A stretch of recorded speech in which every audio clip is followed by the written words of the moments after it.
All right, welcome back, folks, to yet another episode of Fresh Juice, an indie game podcast where we tell you what we think about the latest indie games in the world, in the sphere of indie gaming, and we have a blast with it.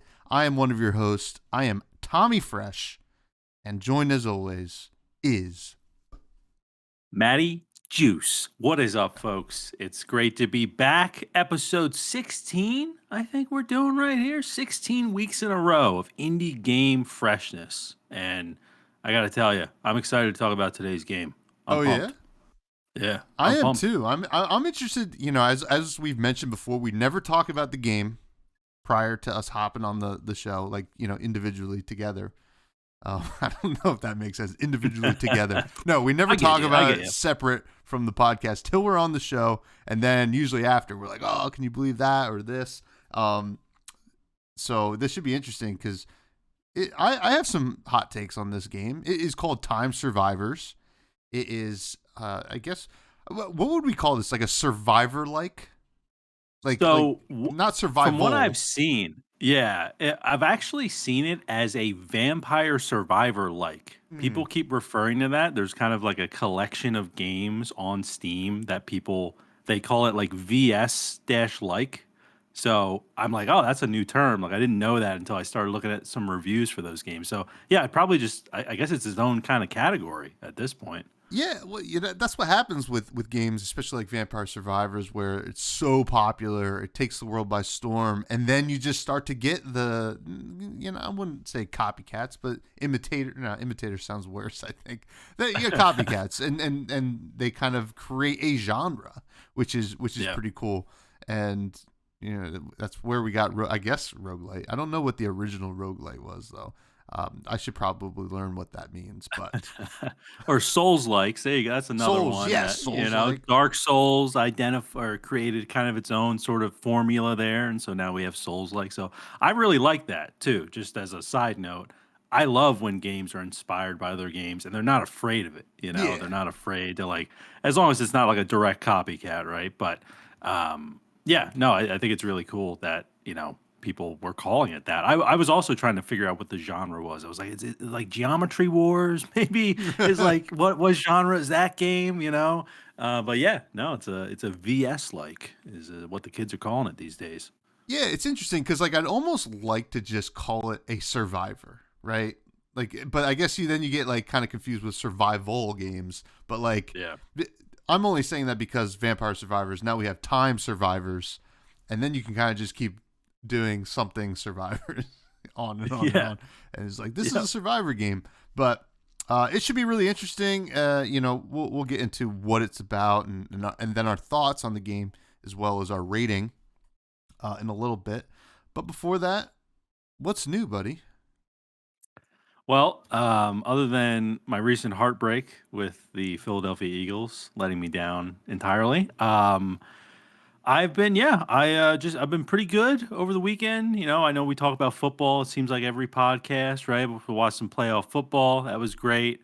Recently, we chatted a little bit. I recently played this new card game called Q-Birds that my wife got from one of her friends. So that was pretty cool. Nice, simple kind of card game. I love that too. I love playing and figuring out new card games. We've talked about a game called Side Effects before. That's a really great simple card game that can take 30 minutes per game to play. I love that sort of stuff. So being able to find another one of those has been fun, and I'm sure we only played one round of it, so we're definitely going to be playing some more. But yeah, other than that, just been working, chilling. Haven't been doing too much. Been playing some Once Human, making some content over on the YouTubes for that.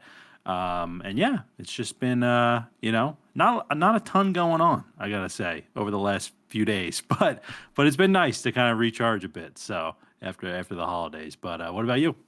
Yeah, January can be good for those recharge. Not a lot's going on, not a lot of holidays anymore. Although we do have a wedding next weekend, that should be fun. I had a pretty eventful weekend. It was my birthday. I turned 32. My time is coming to a close.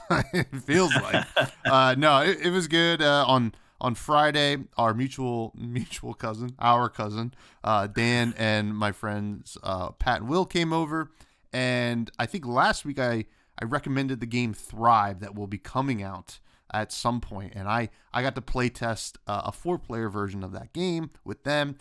We had a ton of feedback, right? We there was like a lot of imbalances and stuff like that, so I had to write a bunch of notes, and I went back to the developer, and I told him, I was like, here, we had a lot of fun, but here are the issues.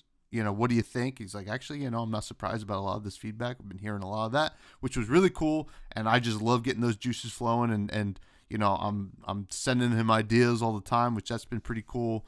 On my birthday, those fresh juices. Yeah, those fresh juices. Yeah. On my birthday, I spent the whole day editing because I had a spoiler card for Flesh and Blood for my other podcast that came out today, the day that we're recording, Tuesday. And I had filmed it all. I just needed to put it all together. So I kind of did that all day Saturday, most of the day Sunday. But also went out to dinner on Sunday too. Watched the Packers destroy the Cowboys, which was a big surprise. First 7th seed in NFL history to ever win a playoff game. The youngest team to ever make it to the playoffs and win a playoff game. So that's 3 records right there. We've exceeded expectations as a team. With a first year starting quarterback, Jordan Love, but he's looking excellent. So hopefully we can keep it riding into the playoffs. We play the Niners next week. My sister, Becca Fresh, is a Niners fan, so a house divided, and that should be fun. But other than that, it snowed here today, so I didn't really have to do much work.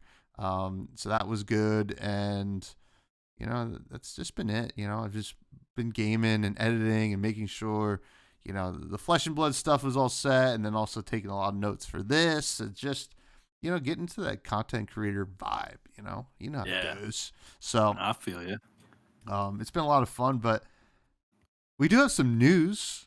Well, first, some personal news, not personal, I guess, like podcast news. We have a Discord, right? Woo! Yes, we do. Officially launched the Discord channel. We've had some people join in there. Link is going to be in the description of this episode. It's on our Twitter. It's everywhere. You can find it. It's easy to find. And if you join, we're going to be doing some cool stuff in there. We got some awesome, you can choose what platforms you play on. We'll share some really cool indie game deals that we can find. We're going to be doing tournaments in there, events, all that sort of stuff. So join in. We're sharing food pictures. We got memes. We got everything. You can party up with other people in there, play some games. It's pretty dope. It's pretty dope. So definitely join up on the Discord. And I'm excited to get it going. We're actually recording this episode in the Discord right now. Yes. So if you join the Discord, you could potentially just see our little icons in the sidebar when we're recording the episode. It's pretty exciting, right? Yeah. It's pretty cool. They can't come in here, can they? No, they cannot. Yeah. Well, I could at any point. I could just open it up. Just open it up. Also get Capolo in here. Yeah. Happy birthday to Capolo as well. He shares the same birthday as me. It's awesome. Love it. And any games that we happen to really like or want to talk about, we'll probably just add a channel for it. We did that for Norp.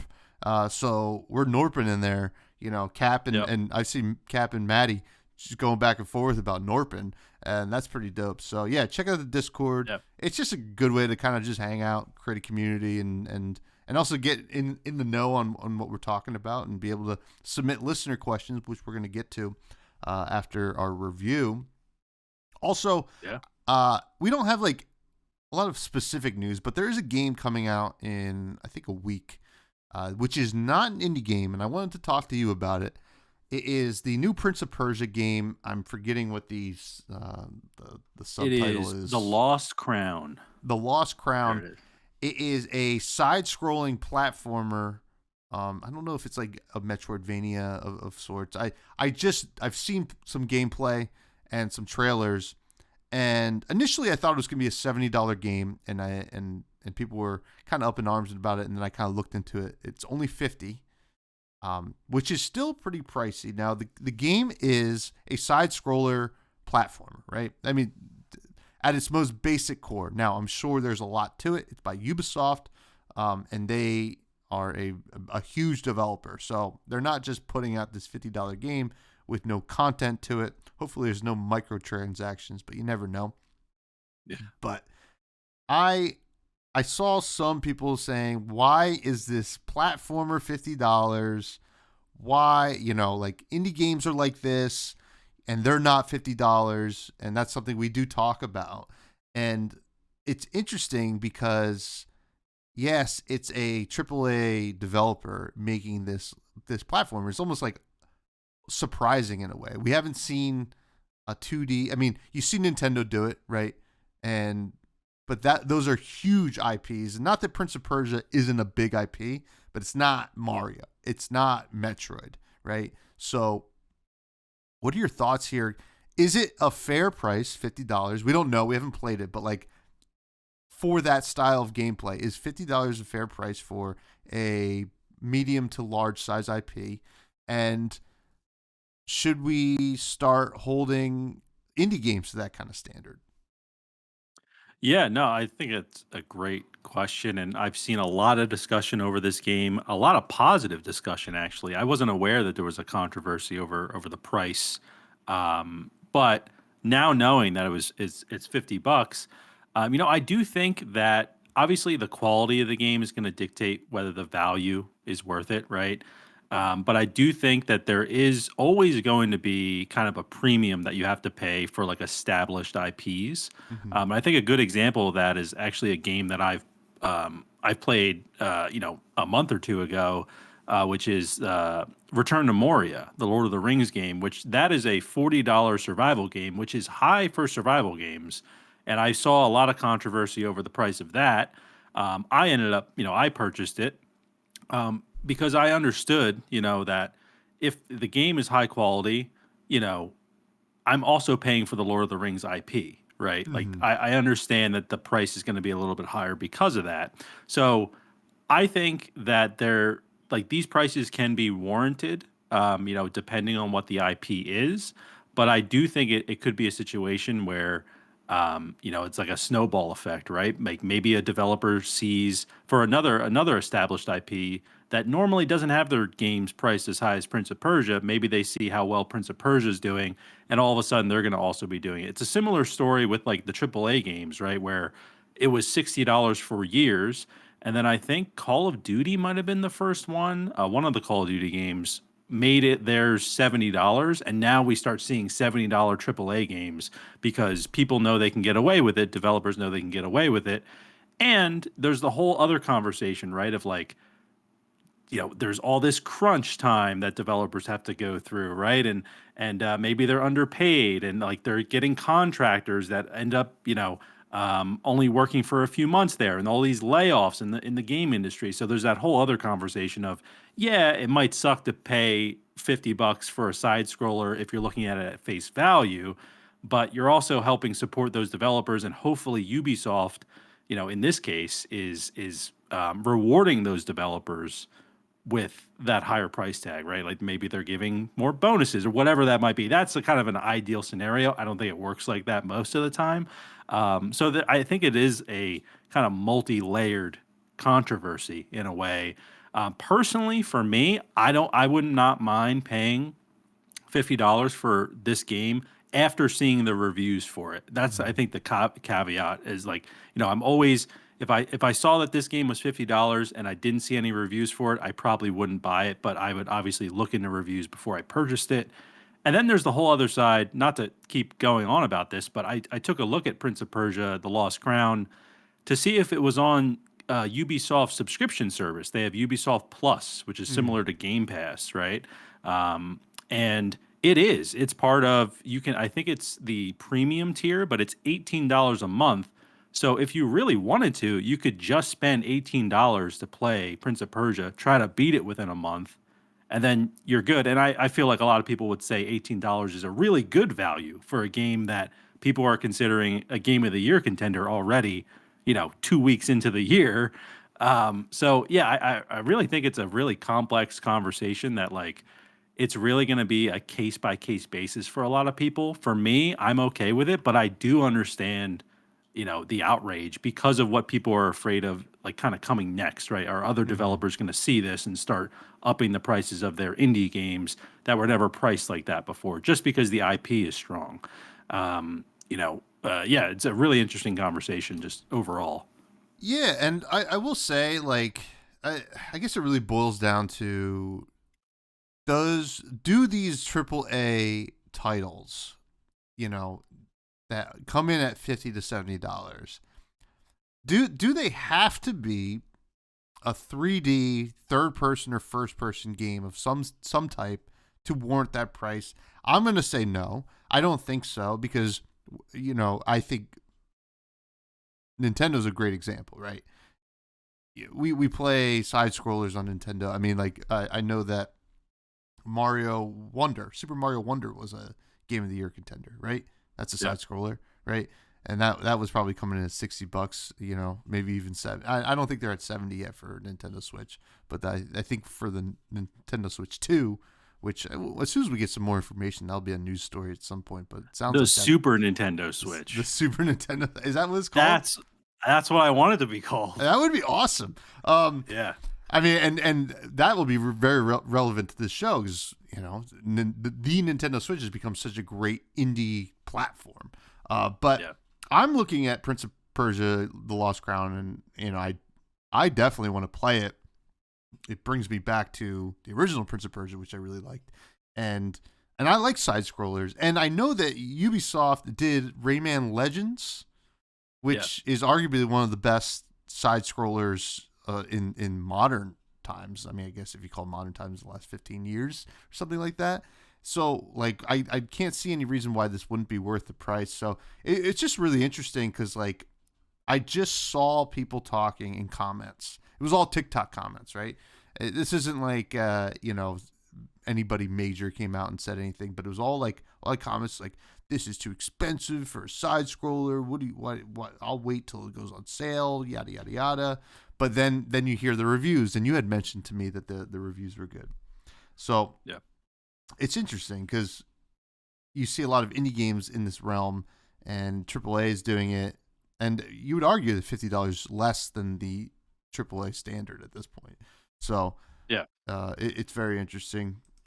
I also, it's strange to me that people are tying a genre to a specific price tag. Mm-hmm. The genre of a game, like, does not have any influence in my mind over what the price of that game should be. Yeah. If the game is great, then I'm fine paying a premium price for it. And also, when we talk about Prince of Persia, right? Like, why can't people, I understand it's TikTok comments. They're usually negative, right? Yeah. They're very critical over things, but we haven't, can't people just be happy that we have a Prince of Persia game that is a potential Game of the Year contender? Like, who saw this even coming? Yeah, like, who saw this coming at all?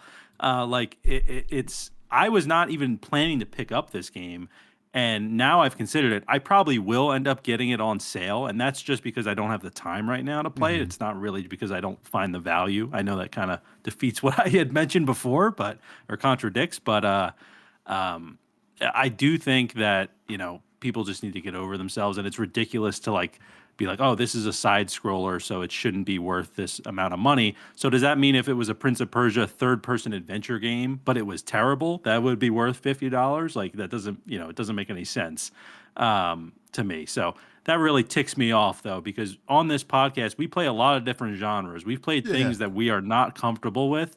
Like, the perfect example is the Norp Apolog, right? Like, we gave that a fantastic review. I've never really played a game like that before. Of course, it's not a $50 game, but I would have been happy paying like $20 for that game. I would have been like, this is, like, I have had so much fun playing it that's totally fine with me. And so anyway, that's just my 2 cents there. I know we're talking about Prince of Persia a lot, but it's a very interesting conversation. Yeah, no, absolutely. And I'll be honest with you, I think I'm going to get it on the Switch, because, I don't have a lot of time to play a lot of things either, but the Switch is something I could just bring into bed and play a little bit before I go to bed.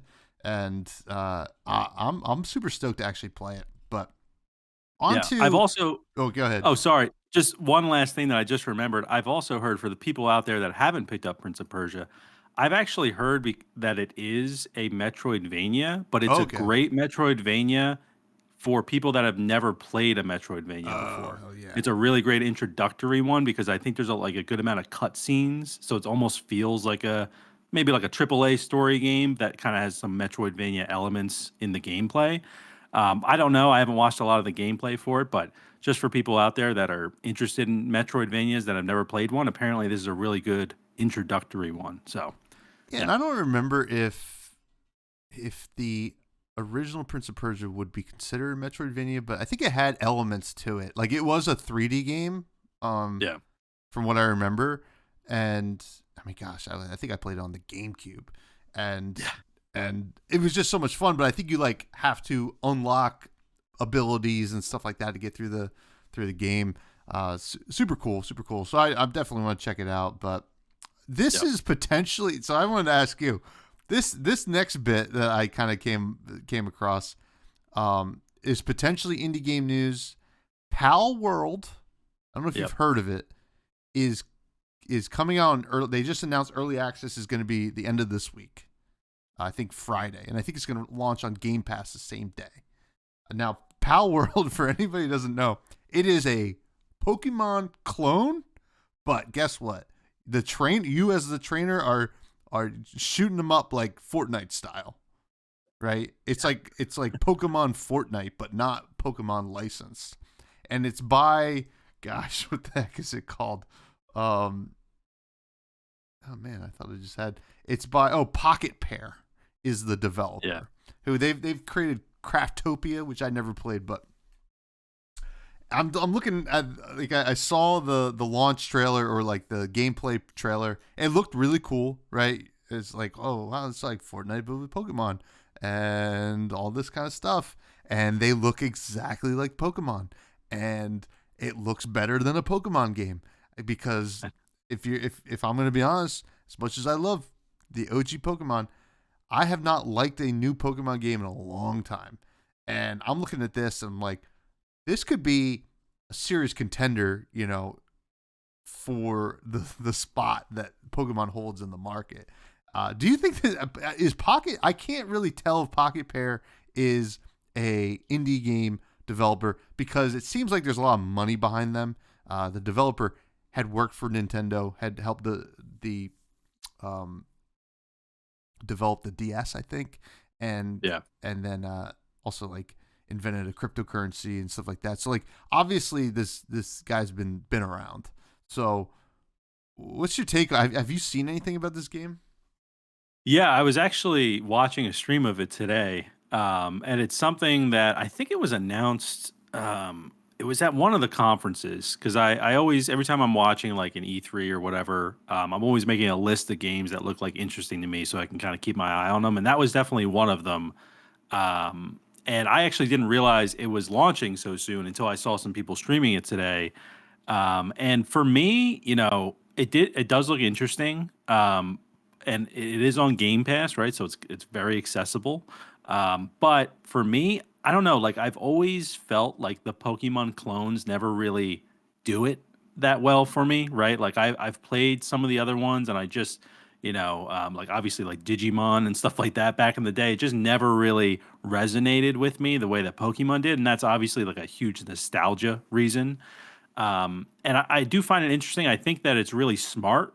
I think the game is smart in the way that it's been kind of made because there is that popularity, right, with Fortnite, and it's kind of familiar in a way. But then it's also, people obviously love Pokemon, so it's kind of combining two things that like are already winners that you're kind of hoping that this is also a winner. And it almost reminds me. I played this game on Steam called Dinkum, which is an Animal Crossing clone. Hmm. And it's got some interesting. It's definitely like super influenced by Animal Crossing, but it's got some other interesting um, aspects with it. Like you can change the camera around. It's kind of that third person, so you're not kind of stuck in one view. So that's kind of nice, to be able to do that sort of stuff. And that had a lot of positive feedback behind it, but I never hear anything about it today, right? Like I don't hear people going like, "Oh, I hope Dinkum 2 is announced," at like this event or whatever it is. So I think Palworld, like for me, it's kind of falling into that bucket where like it's gonna have the hype, and then no one's gonna really care about it too much. I did see some streamers that I follow that they're aware of Craftopia, the other game that they've developed, and I guess that was a pretty big flop from what Yeah. I've seen. I haven't really looked into that, so they were kind of assuming that this would be, but then it seems like they were kind of surprised because a lot of creators are getting kind of early access right now to that game. And that's why they're streaming it. So they're kind of surprised so far, right? That of like how much better they thought it, how much better it is than what they thought. But I also think we're in that grace period that like, people are gonna love it because it's new. Hmm. So yeah, I just think it's kind of one of those games that's probably just gonna like fall into the background that like, unless they really innovate. Like the gameplay I was watching, it was just like two trainers like just shooting everything like it's just for me maybe it's just like it's like scarring me. It's like I don't want to even though it's not a Pokemon, like I don't want to shoot it, like I just want to collect it, like I don't want to shoot it. So it just, I mean, maybe kids are liking it or whatever, but it's just not something for me personally. Yeah, I mean, I'm interested to see how the general public takes to it. I am not a Fortnite fan. Like, I don't like. I'll mess around with the shooter, but I hate the building aspect of Fortnite. I think it's Yeah. I don't know. It just I can't believe that Fortnite is as popular as it is because that aspect of the game is it drives me nuts. Anytime I've tried to play, I'm like, I just hate this part. Like, let me just run around, shoot. Like, so, like something like PUBG was always a little bit more my speed in that regard. Now, Yeah. this one I'm interested to see if it takes off because first of all, it does have the Pokemon feel, and I did see a lot of people comment. Like, I was just kind of going through like YouTube comments and stuff like that on the different reveal trailers, and there's a lot of people saying this is what the Pokemon Rocket League, not Rocket League, Team Rocket game could have been, right? Where Ooh, it's a interesting. little bit more, you talk about like you don't want to kill Pokemon, but Team Rocket actually didn't care. Like, I think they watered it down as like, the franchise got bigger, but like it felt like if you go back and play like blue and red and yellow, they're like, no, like we don't care at all about Pokemon. Like, these are just our slaves. We don't care if they die or anything like that. So like, Yeah. there is that aspect to it. I don't know if they'll actually capture that audience, but it was just interesting to see that because I saw it popped up on my algorithm, and I was like, "How is like is it?" And it just said Pokemon like, which is kind of Yeah. going back to the There you go. Survivor part. And I was like, Pokemon like it's not a Pokemon like because it's not a turn based RPG. Yeah. It just looks like Pokemon. So like, oh, I wouldn't call it a Pokemon like if we're gonna go by the rules of the likes. But Yeah.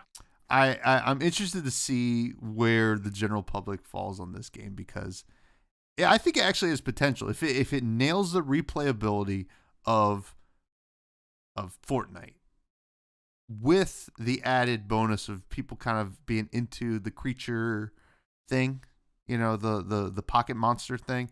I think it could be a thing, as opposed to Dinkum, which Animal Crossing's tough to do.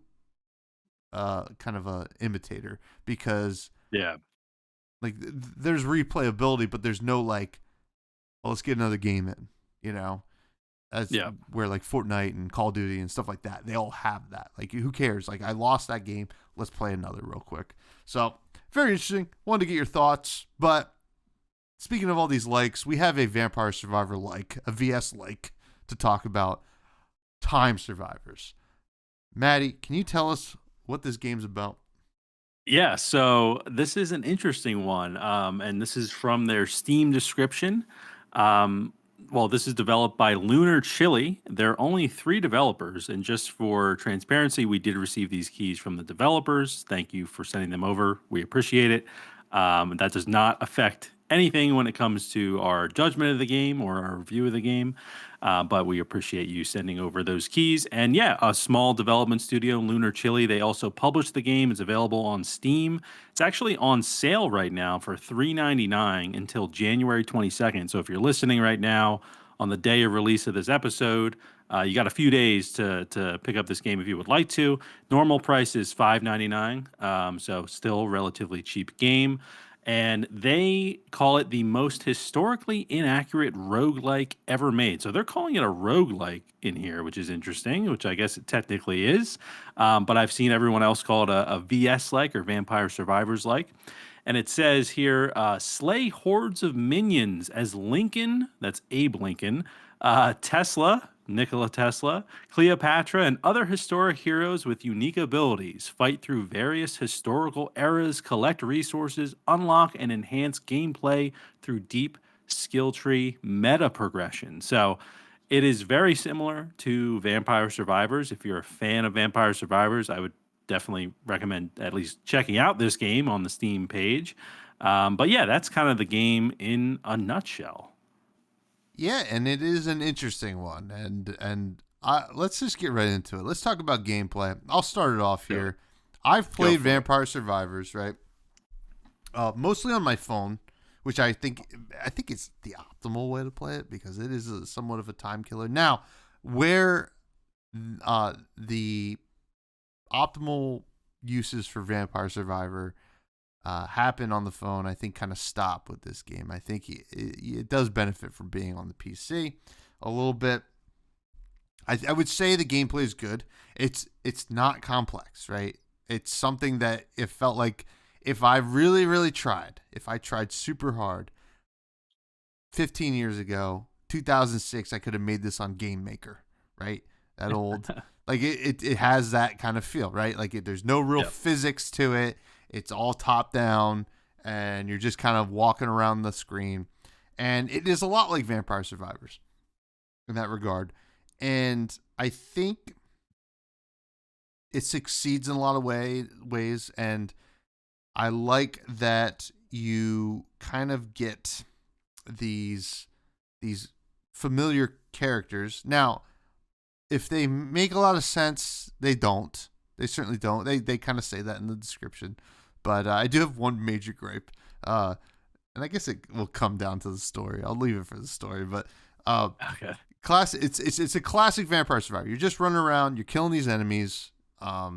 There are special relics you can find, and they typically have a curse. The curse is like a timed thing, or there is like almost like a mini quest you have to complete for the curse to be over and for you to just get the full benefit of the relic.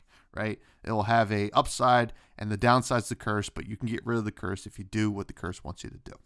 I like that aspect. I don't think Vampire Survivors had that to my knowledge. Yeah, they've had some updates, and to be honest, I haven't played every update from Vampire Survivors, but the vanilla version did not have that from what I know. Yeah, so like I actually enjoyed that. It felt like it rather than wander aimlessly around the map, it gave you kind of a goal, right? Like, go get the relics because they're going to eventually help you beat the level or get to the point where you can unlock more stuff in the skill tree or whatever you call it, like the shop tree. And I like that it gave you an indicator and as to where to go. However, I will say when you get to the actual tree, so like in between rounds, like you go out into the world with whichever character you choose. I forget the name of the original character you start with, but I think the second Claire. one. What was that? Claire. Claire. You start with Claire. She's not a historical figure. She's not. Just like she's the only one that's not. Yeah. So you start with Claire, and she has a very confusing special ability. I guess you can press space bar to use a special ability. And she basically becomes, or makes like a big hologram or something like that. I guess it maybe distracts the enemies, but it didn't really feel like it to me. And then there's like different power-ups you can pick up as you move through, much like Vampire Survivors. If you level up, you get to upgrade something or pick something new. You have certain weapon slots. You can upgrade the amount of weapon slots you have throughout the game. and it's very cut and dry, right? Like it's very, this is what you're doing. You're just gonna keep playing, and you're gonna try to unlock everything. And sure, there's some skill involved, but not a whole lot. Just like don't wander aimlessly, and you should be good.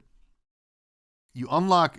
I unlocked Abe Lincoln. I don't know if that's true for everybody, but I unlocked Abe Lincoln second, and his weapon, starting weapon, is like a flail, right? Like a mace flail thing, which is something, and I'll talk about in the story. I don't even want to talk about it. So I want to talk about the tree. There is a tree in between the runs that you go on, and that's where, like, if you have coins, it will tell you what's new. It will give you an indicator of what's new, and also give you an indicator of what you can buy. I will say I did not like, the tree was a little bit overwhelming to me.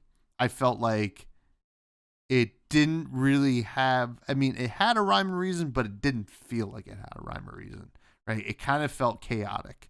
And I didn't personally like that. I kind of like a better mapped out, like, skill tree or progression tree or whatever. And I was not a huge fan of that, but the gameplay it's solid. It's simple. You know, if you like Vampire Survivors, you're going to like Time Survivors. And I happen to like Vampire Survivors, so I did have a good time with the gameplay. How about you? Yeah, I think overall, like, the gameplay wise, I think the biggest difference for me was, at least in the levels that I played. I think I played at least the first two levels, and there's not as many. It didn't feel like there were as many enemies as in Vampire Survivors. For me, like, it almost, at the same time, it also felt like it was a little bit more difficult. I don't know if the enemies just hit like a little bit harder, maybe, than like what I'm used to from Vampire Survivors, which is fine. If that's the way that this game works. Obviously, it doesn't need to work the same way as Vampire Survivors, but overall, I mean, I found the gameplay to be a lot of fun. It was great having that kind of compass that leads you to the different relics. I was like, oh yeah, this is like you mentioned, yeah, it's great to have like a direction to go. Like in Vampire Survivors, I'm just kind of like wandering around aimlessly, just hoping to find something. When in this game, like, you kind of have like those mini quests that you can sort of find within the game. You have multiple weapon slots, which is great. And then, yeah, as far as the skill tree goes, it was a little bit confusing for me. I did find that it was interesting that you can upgrade like certain stats for certain heroes or whatever characters, whatever you want to call them. So, like, for example, like Abe Lincoln let you upgrade his luck stat, but if you tried to do that on Claire, like, that was not available. So, like, there's certain stats, I guess, that are like unlocked for certain characters. So it's kind of interesting because you can spend your coins in a different way. And, like, if you want Abe Lincoln to have a ton of luck and, like, you don't want to upgrade his health at all, like, you can do that. It's not just like you're like, oh, I'm just going to upgrade Abe Lincoln and all of his stats kind of go up at the same time. You can kind of pick and choose which stat you want to want to upgrade, as long as it's kind of unlocked for that character. I don't know if later in the game more stats kind of become unlocked, but you do unlock more characters. There's like, I wrote down all the characters in case people are curious, because it is, based on historical figures. So there's Claire, that starting character that's not a historical figure. Abe Lincoln, you've got Mulan's father. I don't know how to exactly pronounce this, but it's HUA space HU, Hua Hu. I think I'm not 100% sure on that. Probably Wahoo or something like that. Hu, yeah, Yeah. probably. So that's Mulan's father, which is really interesting. Napoleon, you got Vincent van Gogh, Cleopatra, Nero. You got a Neanderthal named Ned, Nobu, Nikola Tesla, and Anita. I thought, it was great to kind of have all those historical figures in there. Obviously, it opens up the door also for like some DLC, which is really interesting. But I did find that, like, the skill tree, yeah, it was a bit confusing at first. And I do find, like, if I'm just gonna, I'm just gonna keep comparing this to Vampire Survivors, because that's just what all these games are going to be compared to. The one in Vampire Survivors is a lot easier to understand. It's definitely a lot simpler. And maybe it's just something that I didn't really see a lot of people complaining about that in the reviews. I did check out a lot of the reviews, and I was kind of surprised that people weren't mentioning that enough. But um, what I did find really interesting though with the game, and I'm not sure if you experienced this, but like the second level, which is it's in Egypt.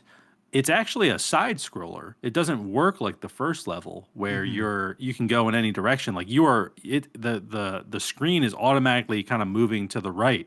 And so you have to go that direction, which I found interesting and also just a new type of challenge. I'm not sure if Vampire Survivors kind of does that. But I thought that was really, really cool. And then really, you mentioned the kind of the events with the relics. There's like a time crystal event where you have to stay in this circle for a certain amount of time while enemies are coming at you, and you can get a time crystal, which is like a valuable currency in the game. One thing that I found was a lot of fun was there was a mushroom power up that I got out of a jar, and you just grow huge and you can stomp on everybody. I thought that was a lot of fun. And then you can upgrade your the amount of weapon slots you have. Like there's a good amount of depth with the game. Like everything that we're kind of talking about, I felt like there was a good amount of depth for a game that just came out. That's like a 1.0 version. And then the last thing that I just thought was really great gameplay wise was you can unlock a sandbox mode in the game that lets you test builds and really wacky experimental builds that you want to try out. And all you have to do is, at least in the achievements, I didn't actually unlock the sandbox mode, but it says once you meet your first huge monster dog in the game, whatever that is, it just says meet, so you might just have to walk and just see it. It unlocks that sandbox mode, which I thought was a really cool idea for a game like this. I don't think Vampire Survivors has that, so I think the sandbox mode was just a really nice touch that they added onto the game. But overall, yeah, I mean, I found the gameplay a lot of fun. I'm gonna be playing more of it. I want to try out some of the other historical figures and see how I can, kind of unlock them.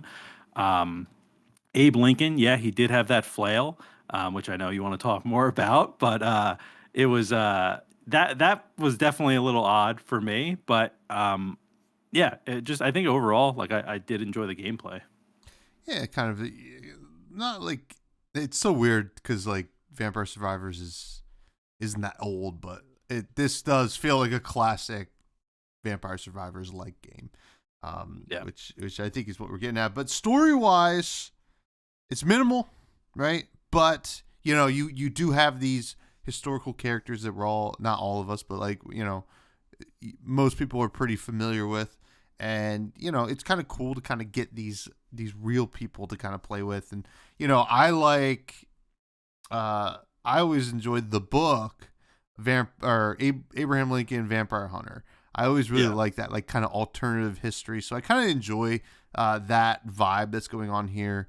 To be honest, I hated the movie because the movie was so much different than the book of that book. But it's neither here nor there, and I'm not hung up on it at all. I only just mentioned it a million times. But but yeah, the story is very minimal, but cool. I do like that kind of stuff.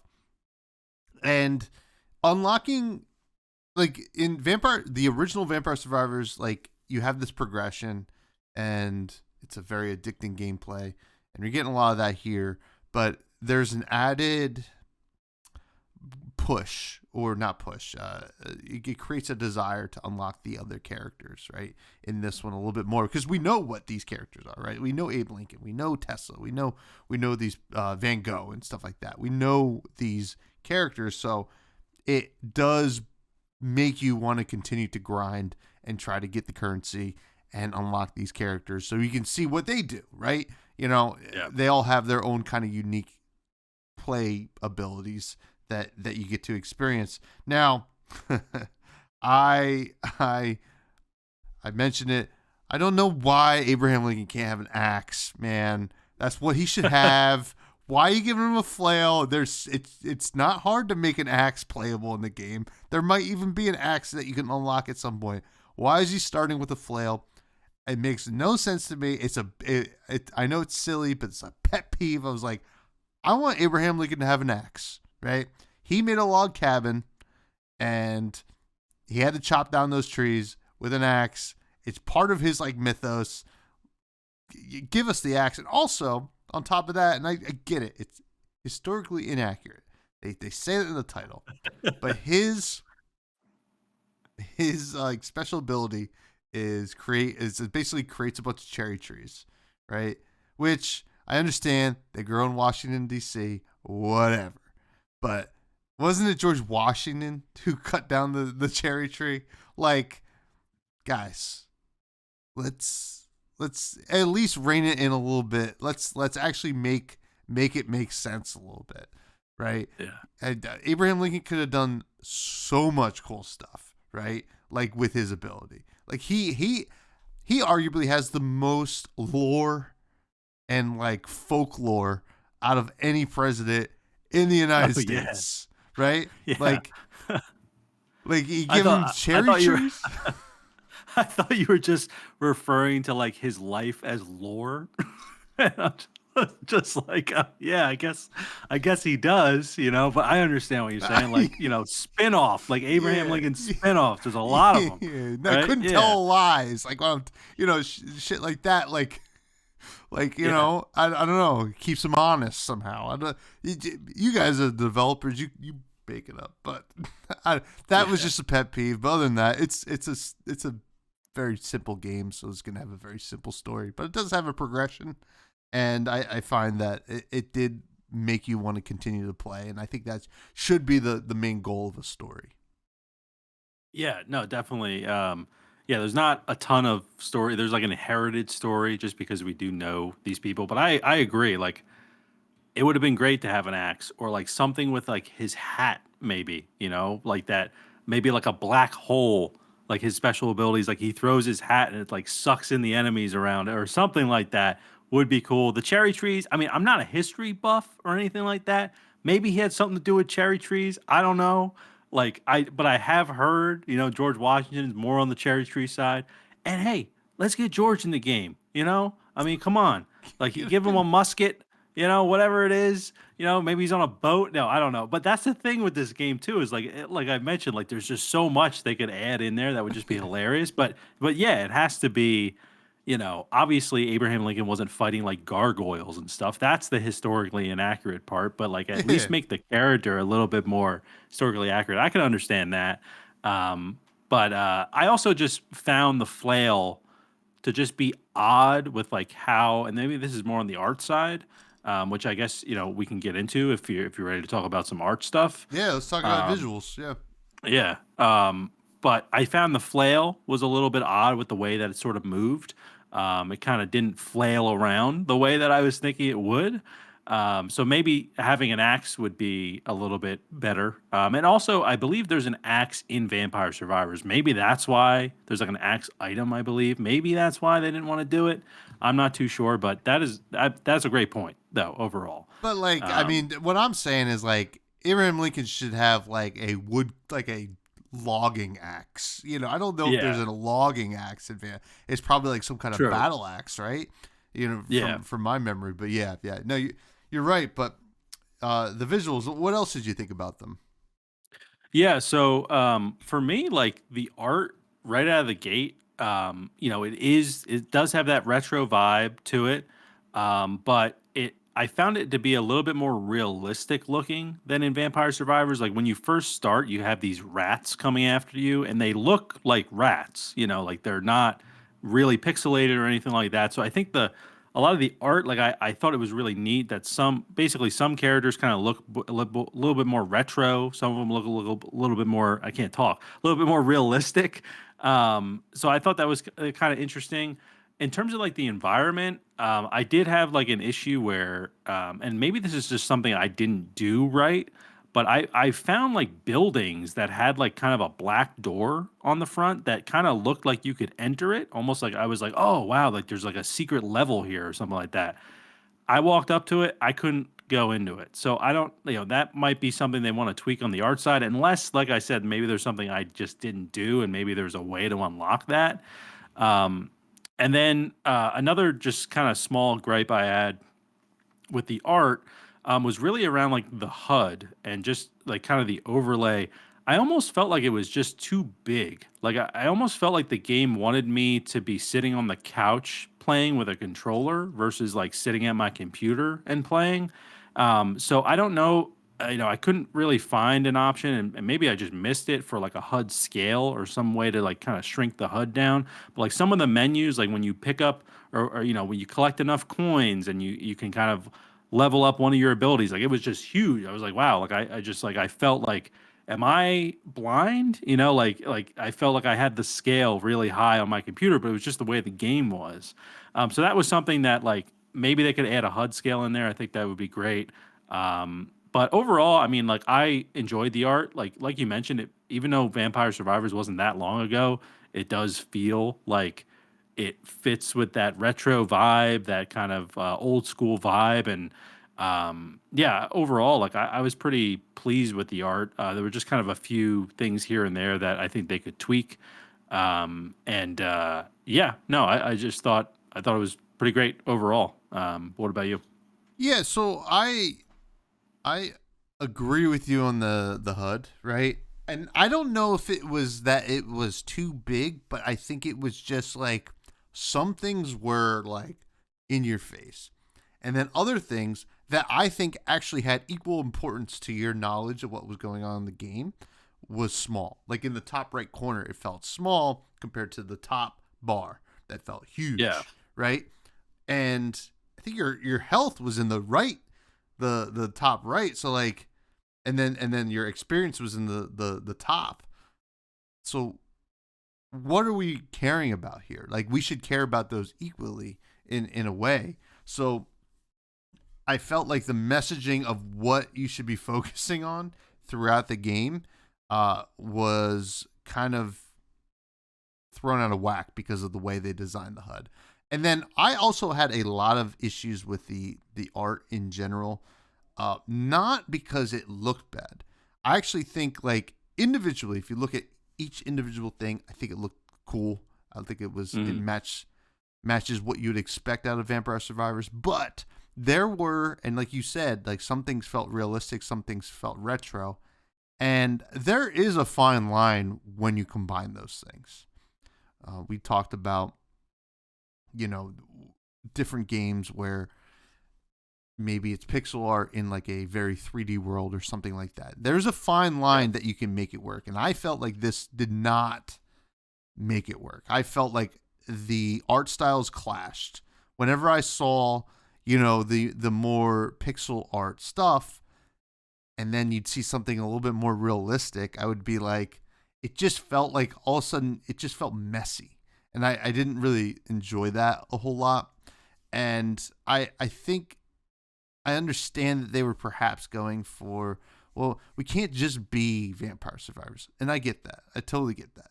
And they were like, well, this would be a nice differentiator, right? Because we're kind of upping our game with some of the stuff, with the different realistic stuff. And I felt like that it just missed the mark and it just felt messy, at least to me. I felt it looked and felt messy when I was playing it, which is a shame because I think a lot of the character design was cool and stuff like that. But that's just where I landed. And I guess that also goes back to the like progression tree. The progression tree felt overwhelming and not very clear, and that might have been part of the design too. So yeah, yeah. I think that's fair too. Like it's interesting with these games that are like likes of other popular games. You gotta imagine the thinking is like, well, we love so much about that original game, but we need to be able to switch it up enough so that it's our own thing.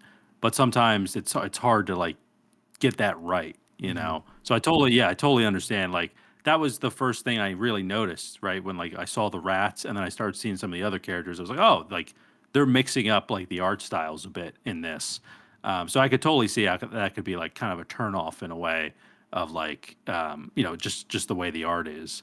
But I know I do have some thoughts on the sound and the sound effects and the music. Hit me. Um, and I gotta say, right out of the gate, the sound effects were too loud for Oh, me. okay, I interesting.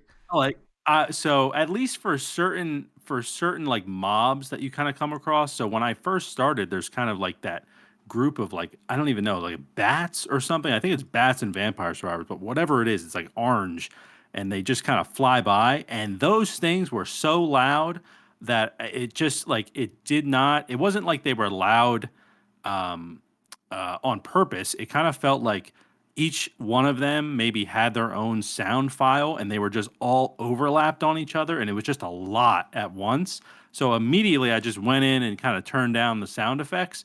But from that point on, I was fine with the sound effects in the game, like collecting things and like just some of the the grunts and all that sort of stuff that some of the enemies have.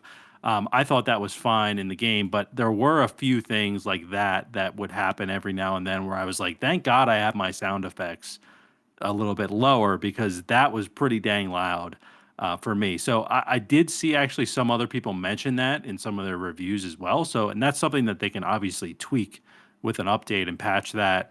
And it's obviously it could be something that slipped through the cracks. It's a 3-person development team. Like you're not going to catch everything. So, hopefully that feedback there is heard and they make an update there. But yeah, overall, I mean, like in terms of the music, I thought the music was fine. It's kind of got like that retro-y arcadey vibe to it, kind of with that like almost like a dark agey sort of vibe as well. So yeah, overall, like I was fine with the music. It reminded me of Vampire Survivors in a way. But yeah, overall, like that was my really only gripe with the sound was just like some stuff can be a little bit too loud. Yeah, I think I ran into a little bit of the unbalanced sound design there, and I can understand that being an issue. It didn't really bother me. It didn't really like I wasn't like taken by surprise by it, but I enjoyed the music. I think the music was like a perfect fit, right? Yeah. Like you said, I think it just made like sense with what this game was and matched the vibe and the gameplay. And that's all you can really ask for with a soundtrack. And the sound effects to me were very nostalgic, right? It took me back to like the Game Boy Advance slash like early DS Castlevania games. They had a lot of.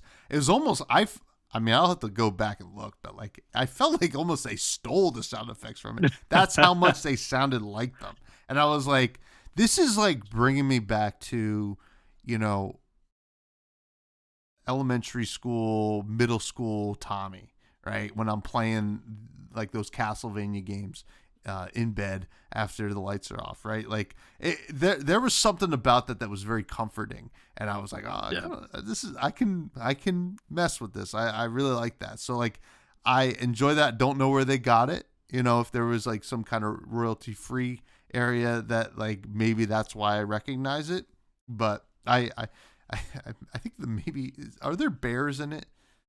Actually, you know what? The rats.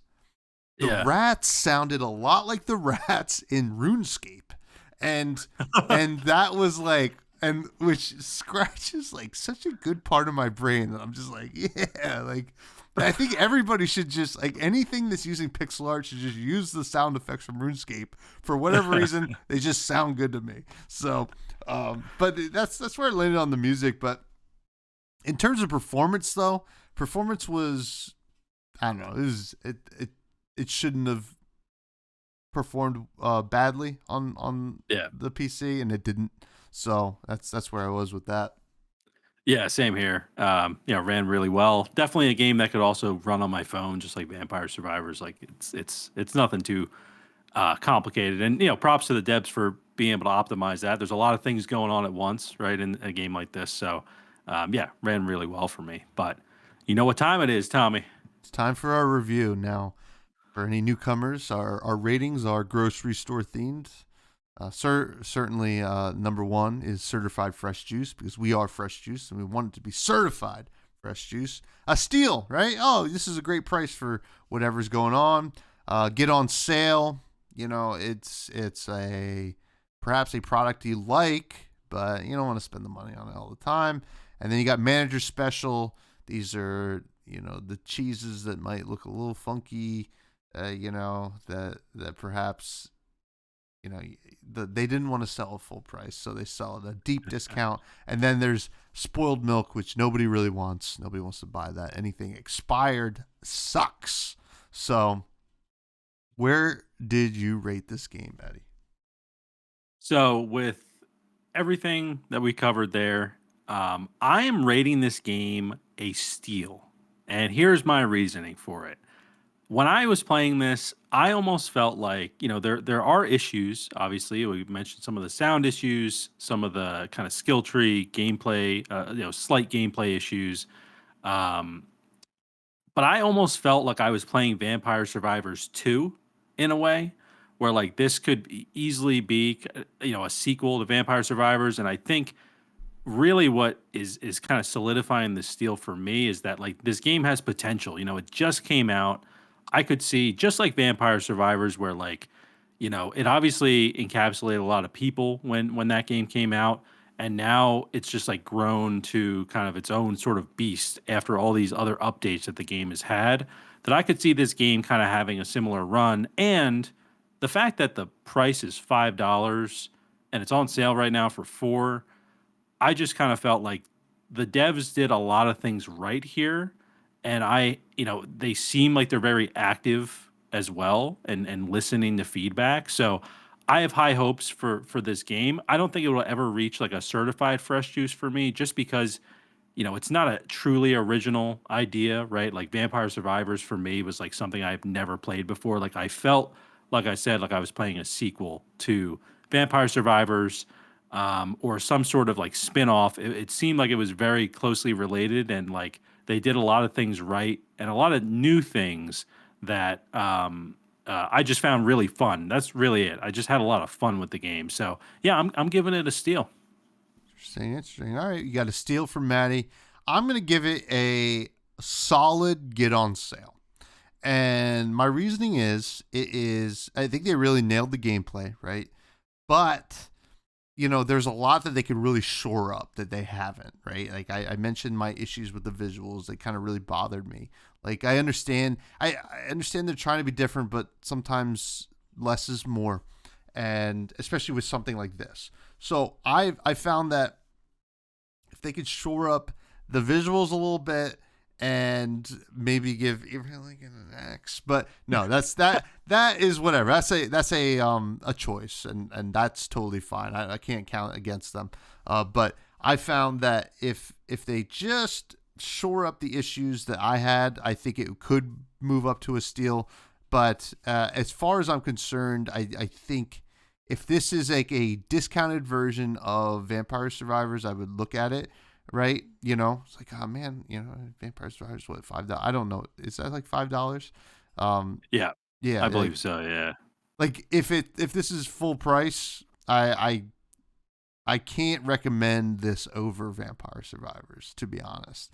And I don't want to like actually compare it, but you are calling it Time Survivors, and it is a lot like that game. So if you want people to buy it at full price, I think you have to look at it and say, this is as good. And I do not think it is. And that's just where I've fallen. I think it's a fine attempt at it. And I think you can have a lot of fun with it. And it perhaps can go deeper. But the issues surrounding it make it a little difficult for me to give it a steal. But I would say it's a solid get on sale.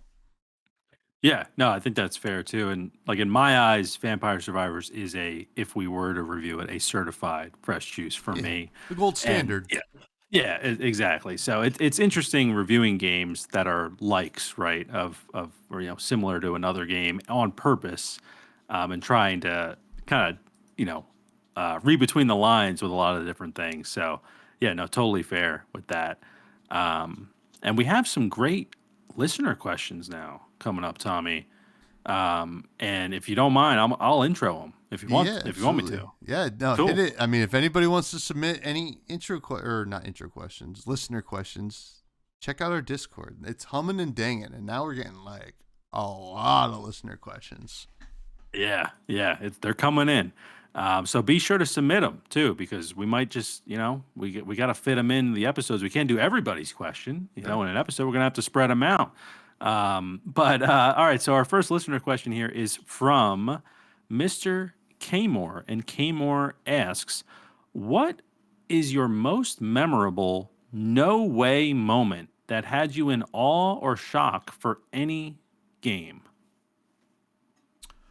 So I saw this question and I tried to think of like when I think of a no way moment, it's more like no way, kind of like that. Like that's what I'm thinking. So I had to like kind of rack my brain and where I came, oh no, Wow.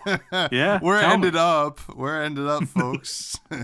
It's a family show. No, is Tony Hawk Pro Skater 3 unlocking Darth Maul as a playable character was my most memorable no way moment that I had in any game. Because I was like, Darth Maul, I'm a kid, coolest character out of the Star Wars prequels at least, which, if you ask me, all suck now that I'm an adult and rewatch them. But Darth Maul is pretty cool, and pod racing's also really cool. Darth Maul on a skateboard, you throw the moon physics cheat code in there, and then you're just off to the races. It was the coolest thing. And we had talked about Tony Hawk Pro Skater on the show before, and like just how iconic that series was at some point. And I think the third one was the last one I truly played a lot of. But God, Darth Maul on a skateboard, that was crazy. Who would ever thought? Nobody ever thought that. We don't even have games nowadays that have that type of collaboration, No, that's a great moment. And that's a really good one. That's a good one. You had to dig deep for that one right there. For me, well, you got me thinking like it would have been if Goku was actually in Super Smash Brothers because it was like close to a no way moment if it was true, but that wasn't true. But for me, the first thing I thought of was actually it's for Gears of War 1. When I first got my Xbox 360 and I was first playing online, I remember I was actually talking with our buddy Bags through like Xbox Live, and it was like the first time I had ever talked like through a game like with friends. I was like, wow, this is like nuts. Like I'm just sitting in my room. I was so used to be like partied up with the GameCube and all that stuff. I was like, oh man, this like changes everything. And we're playing Gears of War, and like the iconic weapon in that game is the Lancer, which I have a few of them behind me, replicas. And it's it's an assault rifle with a chainsaw on it. And I remember I was playing on Gridlock, for those of you nerds out there that know what that map is.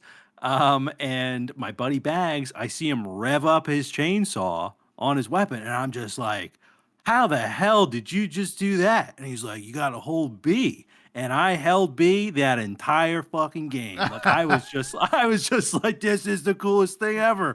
And it just blew my mind. Like I had no idea that was even possible. I picked up Gears of War because it looked cool at the store. My mom brought me, it was a mature rated game. Like she had to be okay with it or whatever. And so I had no idea that was even in the realm of possibility of just like being able to like chainsaw people in a game that I thought was just about shooting. So, that was definitely my most memorable no way moment for sure in a game. There's been other ones with like story related things, but as far as like a gameplay mechanic, I was just like, wow, that is something I've just never really experienced again. So yeah, that's it for me. Yeah, there's something about that like kind of childlike wonder that we used to have, whether it's that or the Darth Maul thing, and there's probably a ton of other things as well, which is pretty cool. Next question does come from my birthday buddy Capolo, who asks, "What old indie game from long past would you recommend any video game fan to pick up?" Ooh, this is a good one. Um, it's tough because you want to choose a game that is accessible, right? You don't want I wouldn't choose like Super Meat Boy or something like really difficult, right? At least I don't think that's a great idea. For any video game fan to pick up, Do you want to take this one, Tom? I got to think about this for a second.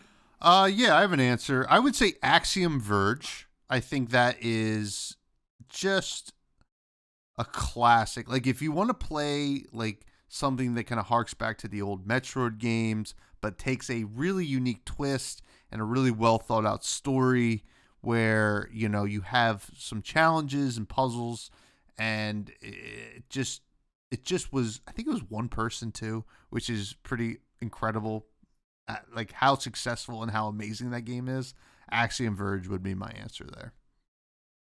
That's a great one. Yeah, I still have to play that game, but I have watched it on Twitch a lot. A lot of people have been playing that one. Definitely a really good one.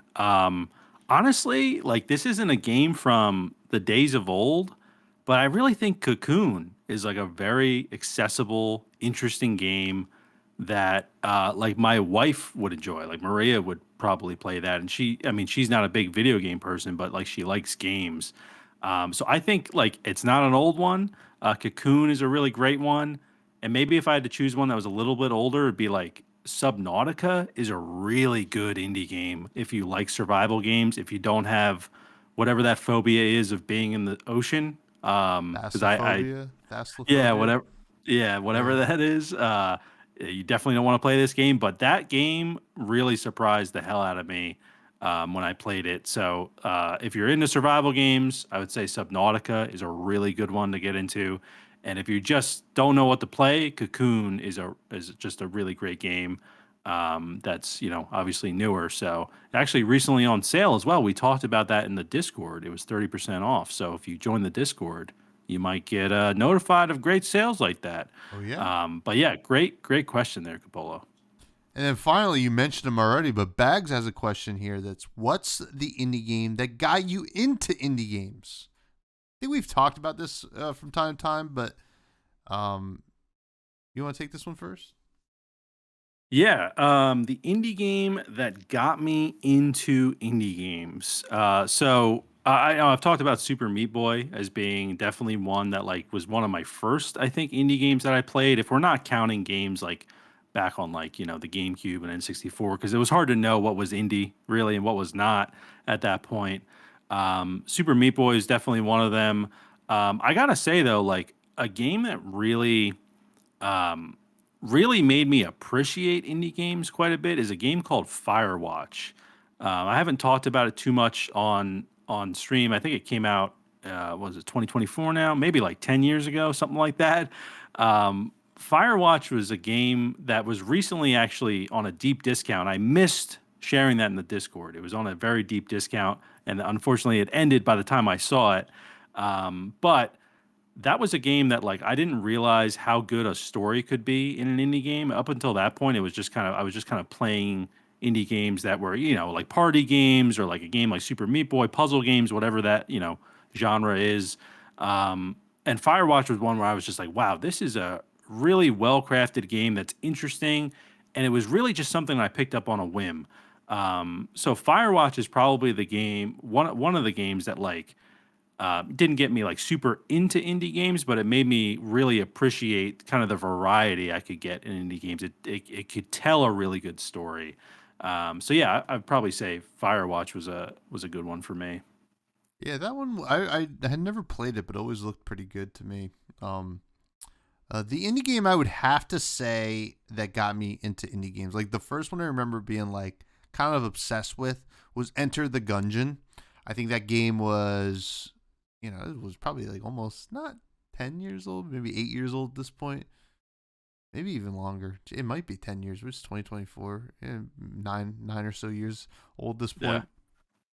That game just was so polished and well done and really had this like difficulty thing going on that I enjoy kind of like trying to overcome the difficulty and like try to get better even though I'm an old washed gamer who can't like have really good reflexes, but I enjoyed the challenge of trying. And yeah, that one was just so good and kind of introduced me to the world of Devolver, right? That was like a huge Devolver Yeah. title and kind of became a classic. Had some spin-offs, even like a mobile spinoff that was kind of fun too. So yeah, Enter the Gungeon, I would say. Thanks for the question, Bax. Yeah. See you this weekend. And that brings us to the rec room, though, Matty. Yes, do you have anything to recommend this week? Yeah, I've got a food item that so growing up, right? I'll just tell you what it is right now. It is the cinnamon raisin English muffin from Thomas's English Muffins. And I got to tell you, the reason for it is growing up, I never really had any of the variety English muffins. You know, it was always the regular ones in the house, just the standard ones, maybe a wheat one every now and then, whole wheat. That's totally fine. We were at the store this past weekend, and I was like, looking at my English muffins because I had to buy some. And Maria's like, "Hey, why don't you get the cinnamon raisin ones?" And I was like, "There's cinnamon raisin ones?" And I put them in the cart, brought them home. I think I have one left. I put the scallion cream cheese on it. I toast them, put a little scallion cream cheese on it, and then I put a little everything bagel seasoning on top. I know it sounds like a lot of different flavors, but it has been hitting. And I'm just like, now it's just like, why even buy the regular, English muffins anymore? They got blueberry ones, I'm told. They got cranberry ones, I'm told. Maybe I try to figure out, what other ones are out there. Then I started kind of theory crafting, like what other ones could they do? Are they all based on bagels? I know I'm getting into it, but like, are they all based on like what other bagels could they turn into like an English muffin? Like I don't know. Like the possibilities are endless. So. Yeah, that's my recommendation though. Try some cinnamon raisin English muffins. They taste exactly how you think, but they start your day out right. I've never been into cinnamon raisin as like a bread because like bagels. Not that I don't like that combo. It's just like bagels.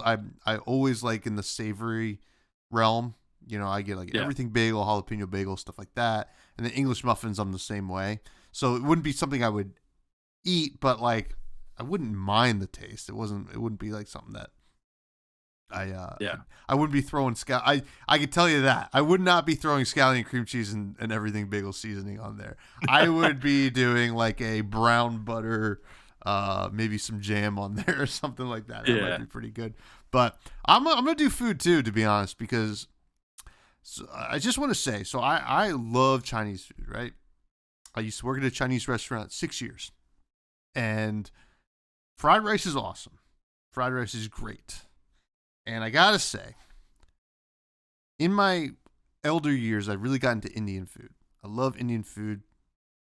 The flavors that they explore are just so much, not more interesting, but so interesting to me at least. And I think a lot of people agree that kind of like no other culture does. So Indian takeout has this thing called biryani, which is, and I posted it actually in the Discord, in the food pics. Yeah. Biryani is their version of a fried rice. It's more of like just a rice dish, but like it has that kind of fried rice thing going on. It's spiced.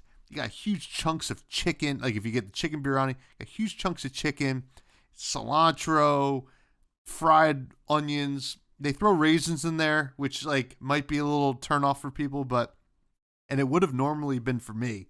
But I had gotten it once, and I was like, okay, this is the best thing. Biryani blows fried rice, Chinese fried rice, out of the water. I think it is the best rice dish you can get from a takeout place. And I got to say, if you've never tried it, you got to try some biryani from a good Indian place.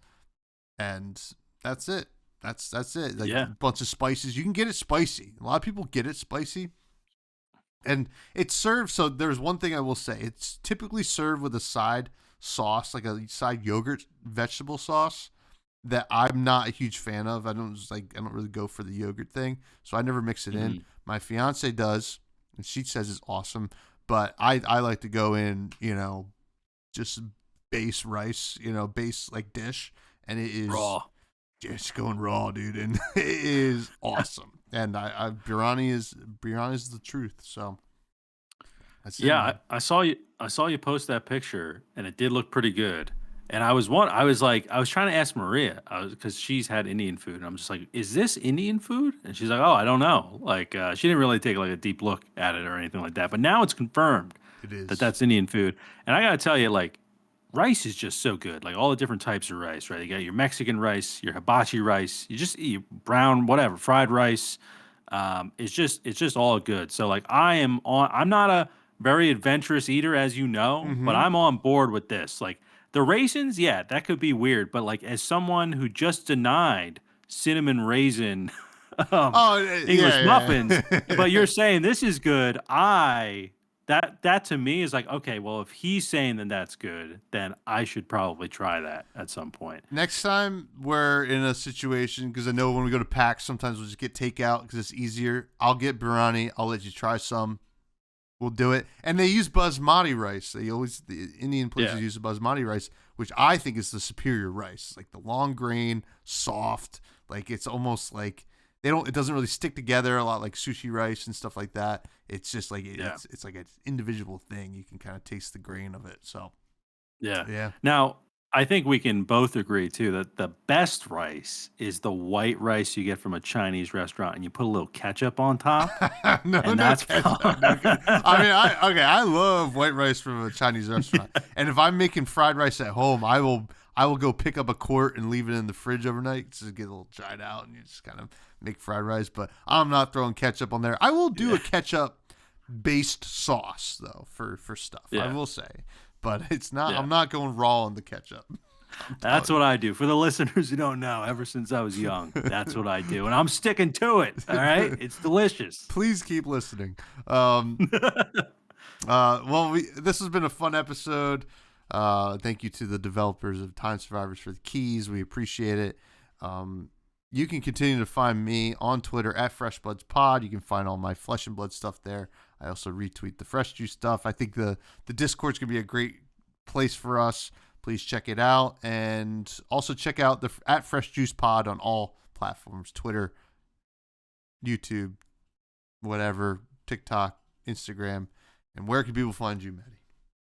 Yeah, if you want to find me outside the show, at Matty Gorm, Gorm, on all the socials. Been posting on YouTube and streaming a bit more on Twitch. That's where you can find me outside the show. But really, the Discord, we got it. We can't say it enough. It is going to be a central hub for the show. So definitely join it if you haven't already. Hell yeah. It's called the Juice Heads, right?